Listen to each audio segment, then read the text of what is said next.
what's going on, y'all? T-Bob here. And Jake as well.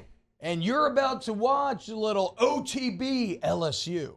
We're going to give you all the latest, greatest between LSU football, baseball, women's basketball, softball, and everything in between.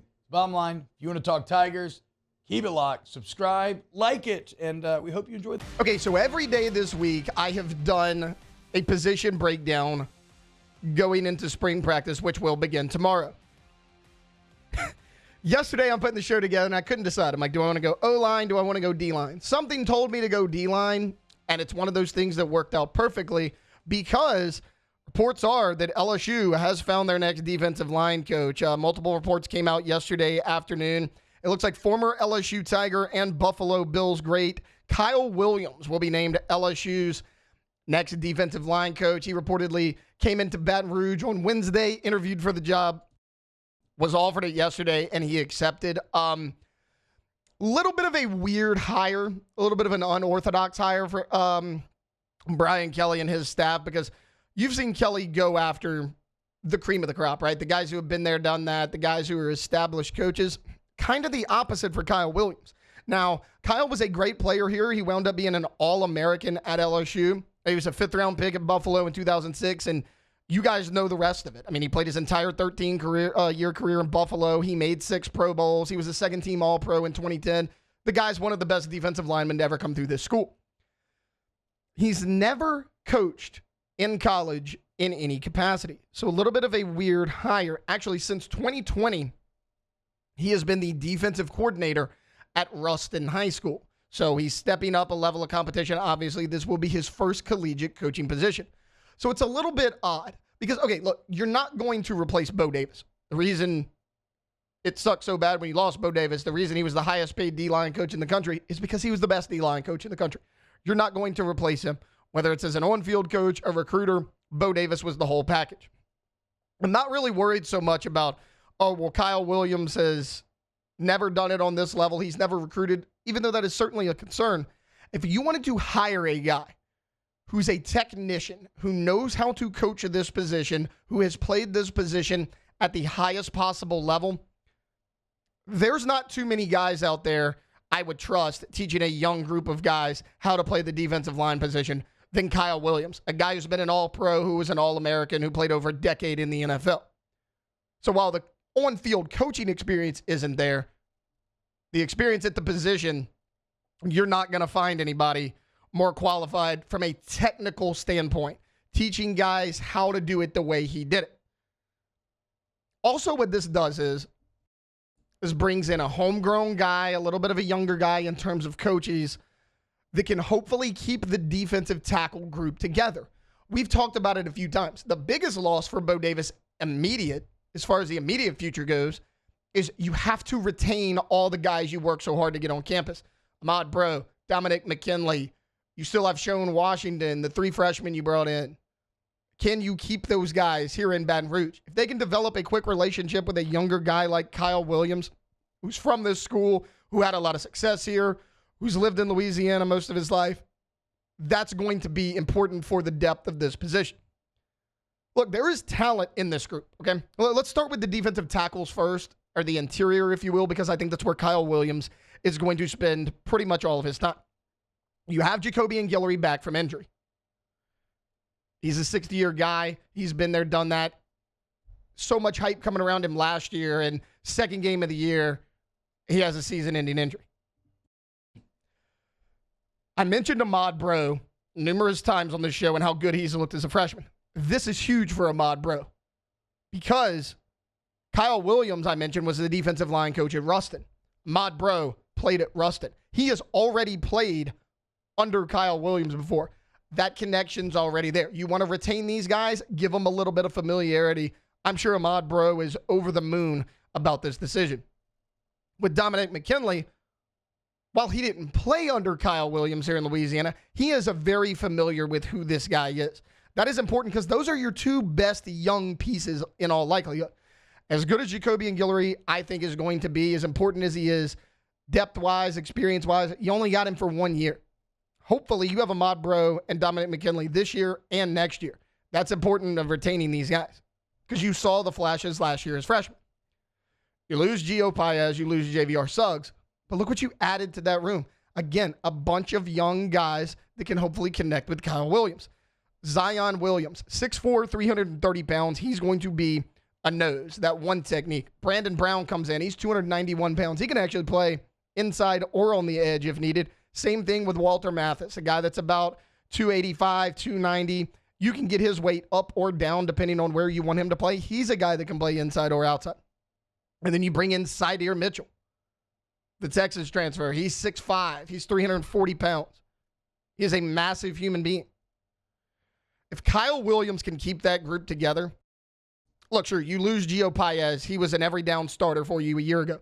You lose JVR Suggs, who we've talked about a number of times on this show. While the number of snaps might not be there, when JVR Suggs was on the field, he was an impact guy, and he was probably your best interior pass rusher a year ago. So you lose Suggs and Paez, but you get back Guillory, Ahmad Bro, Dominic McKinley, and the 3 talented freshmen I just mentioned. While there's not a ton of on-field experience, there is a heck of a lot of talent in that defensive line group. Now, as far as defensive end goes, it'll be interesting to see the working dynamic between Kyle Williams and Kevin Peoples, who I think is one of your best coaches on your staff. Look, from a year ago, you lose Swinson and Jones. So while Kevin Peoples has been here, he's in the same position as Kyle Williams. You have to replace a lot of new guys.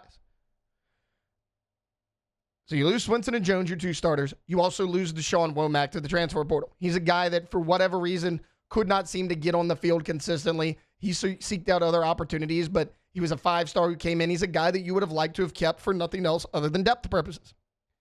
You were excellent in the transfer portal here. I sat up here yesterday and talked about the defensive back group and how good you were in the transfer portal. The only place you were probably better is the defensive end, the edge, the pass rusher, whatever you want to call it. The first guy is Jack Pyburn. 3-year player at Florida. Played in 29 games. Last year was certainly his best year. He played in 12 games. He had 60 tackles, 4 tackles for a loss, only 1 sack. He did have an interception, though. Now, that 1 sack, don't look at that too much because Florida took him off the field in 3rd down situations. You heard an interview with him right after he decided to come to LSU. He said, look, I want to improve my ability as a pass rusher. I want to be on the field in 3rd and long situations, getting after the quarterback. It's why I left Florida. It's why I wanted to come here. I wanted the opportunity to do it. So yes, while he only had 1 sack last year at Florida, he wasn't on the field in passing situations a ton. So that number might be a little misleading. And then you also bring in Patrick Payton, the Florida State transfer. This is a guy who's 6'5". He's very quick off the edge, and he was super productive. He was at Florida State for 4 years, but in 2021, he only played in 1 game. So we'll call it 3. In 2022, 31 tackles, 6 tackles for a loss, 5 sacks in his redshirt freshman year.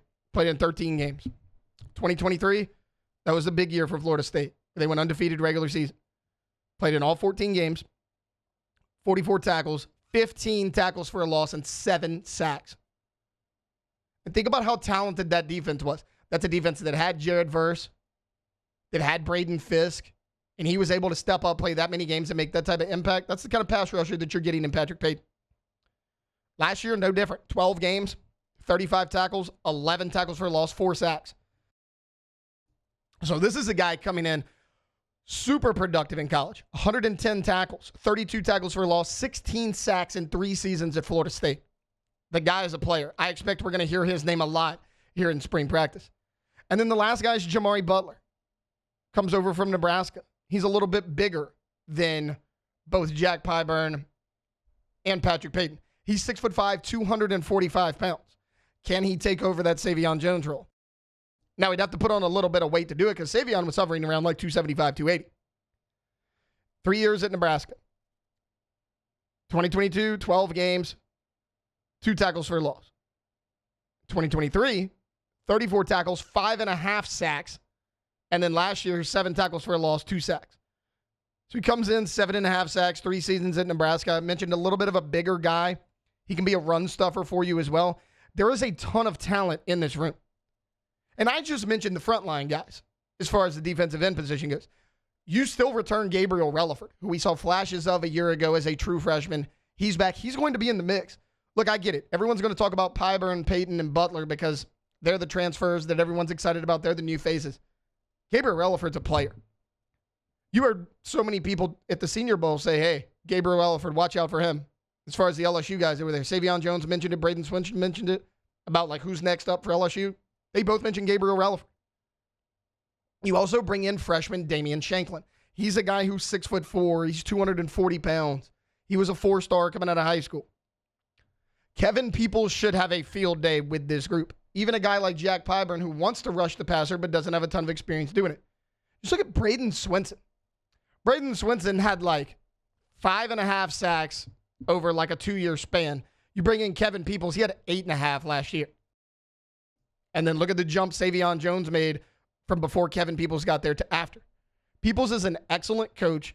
He knows this group. If you can bring in a technician next to him like a Kyle Williams, that could form a really good group. As good as Bo Davis was, I'm excited about this.